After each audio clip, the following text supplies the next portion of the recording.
ओम नमो भगवते वासुदेवाय. तर आपण श्रीमद भागवत महापुराण पाहत आहोत आणि त्यातील हा आपला 9वा स्कंद. 9व्या स्कंदातील अध्याय 7व्या अध्यायामध्ये आपण राजा त्रिशंकू आणि हरिश्चंद्राची कथा पाहणार आहोत. श्री सुकाचार्य म्हणतात, मांधात्याच्या पुत्रामध्ये थोरला अंबरीश होता असे मी पूर्वी सांगितले. त्याचा आजोबा यवनाश्व याने त्याचा पुत्र म्हणून स्वीकार केला. त्याचा पुत्र यवनाश्व आणि यवनाश्वाचा पुत्र हारित झाला. मांधात्याच्या वंशामध्ये हे तिघे वेगवेगळ्या गोत्रांचे प्रवर्तक झाले. नागांनी आपली बहीण नर्मदा पुरुकुत्साला दिली. नागराज वासुकीच्या आज्ञेने नर्मदा आपल्या पतीला रसातळ्यात घेऊन गेली.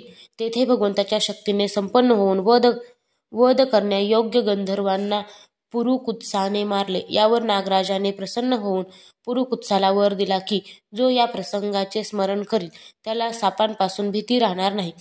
पुरुकुत्साचा पुत्र त्रसदस्यू होता.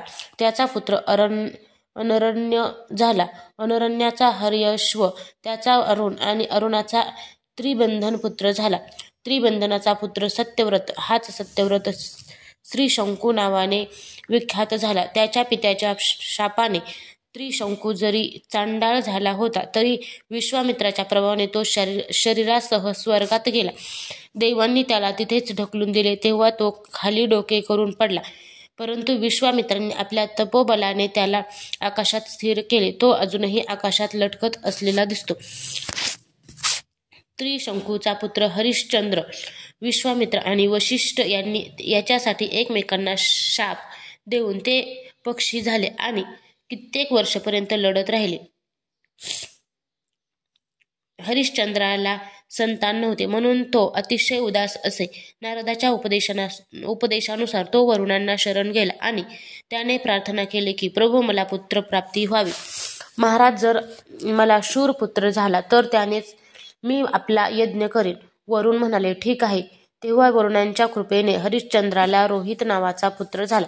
पुत्र होताच वरुण येऊन म्हणाले, हरिश्चंद्रा, तुला पुत्रप्राप्ती झाली आहे. आता याच्याद्वारा माझा यज्ञ कर. हरिश्चंद्र म्हणाला, हा यज्ञ पशु 10 दिवसानंतर यज्ञाला योग्य होईल.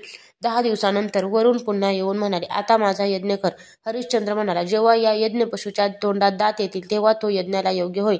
दात आल्यानंतर वरुण म्हणाले, आता याला दात आले आहेत, माझा यज्ञ कर. हरिश्चंद्र म्हणाला, जेव्हा याचे दुधाचे दात पडून जातील तेव्हा हा यज्ञासाठी योग्य होईल. दुधाचे दात पडल्यानंतर वरुण म्हणाले, आता या यज्ञ पशूंचे दात पडले आहेत, माझा यज्ञ कर. हरिश्चंद्र म्हणाला, जेव्हा याला दुसऱ्यांदा दात येतील तेव्हा हा पशु यज्ञासाठी योग्य होईल. दात पुन्हा उगवल्यानंतर वरुण म्हणाले, आता माझा यज्ञ कर. हरिश्चंद्र म्हणाला, वरुण महाराज, क्षत्रिय पशु जेव्हा कवच धारण करून लागतो तेव्हा यज्ञासाठी योग्य होतो. अशा प्रकारे पुत्रप्रेमात मन गुंतल्यामुळे हरिश्चंद्र पुढील वायदा करून वेळ टाळू लागला. तो जी वेळ सांगे त्याची वरुण वाट पाहत असे. रोहिताला जेव्हा समजले की वडील आपले बलिदान करू इच्छितात तेव्हा आपल्या प्राणांचे रक्षण करण्यासाठी हातात धनुष्य घेऊन तो वनात निघून गेला. काही दिवसानंतर त्याला समजले की वरुण देवतेने आपल्या पित्याला ग्रासले आहे, यामुळे त्याला जलोदर झाला आहे. तेव्हा रोहित आपल्या नगराकडे यावयास निघाला, परंतु इंद्राने येऊन त्याला अडविले. ते रोहिताला म्हणाले, पवित्र तीर्थक्षेत्रांचे सेवन करीत पृथ्वीवर विहार करणेच चांगले. इंद्राचे म्हणणे मानून तो आणखी 1 वर्षपर्यंत वनातच राहिला. अशा प्रकारे 2ऱ्या, 3ऱ्या, 4थ्या आणि 5व्या वर्षी सुद्धा रोहिताने आपल्या वडिलांकडे जाण्याचा विचार केला, परंतु वृद्ध ब्राह्मणांचा वेश धारण करून प्रत्येक वेळी इंद्र त्याला अडवित. अशा प्रकारे 6 वर्षे रोहित वनातच राहिला. 7व्या वर्षी तो जेव्हा आपल्या नगरीकडे जाऊ लागला तेव्हा त्याने अजिगर्ताकडून त्याचा मधला मुलगा शूनशेप याला विकत घेतले आणि त्याला यज्ञपशु बनविण्यासाठी आपल्या पित्याकडे सोपवून त्याच्या चरणांना वंदन केले. तेव्हा परमयशस्वी श्रेष्ठ चरित्राच्या राजा हरिश्चंद्राची जलोदर रोगापासून सुटका होऊन त्याने पुरुषमेध यज्ञाने वरुण इत्यादी देवतांचे यजन केले. त्या यज्ञामध्ये विश्वामित्र होता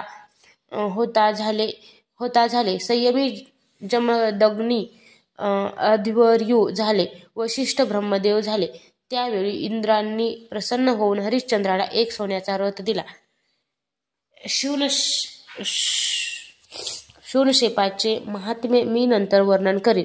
सत्यव्रताचे दृढतेने पत्नीसह पालन करणाऱ्या हरिश्चंद्राला पाहून विश्वामित्र अतिशय प्रसन्न झाले. त्यांनी त्यांना आत्मज्ञानाचा उपदेश केला. त्यानुसार राजा हरिश्चंद्राने आपल्या मनाला पृथ्वीला जलामध्ये, जलाला तेजामध्ये, तेजाला वायूमध्ये आणि वायूला आकाशात स्थिर करून आकाशाला अहंकारामध्ये विलीन केले. नंतर अहंकाराला महतत्वामध्ये विलीन करून त्यामध्ये ज्ञानकलेचे ध्यान केले आणि याद्वारे अज्ञान भस्म केले.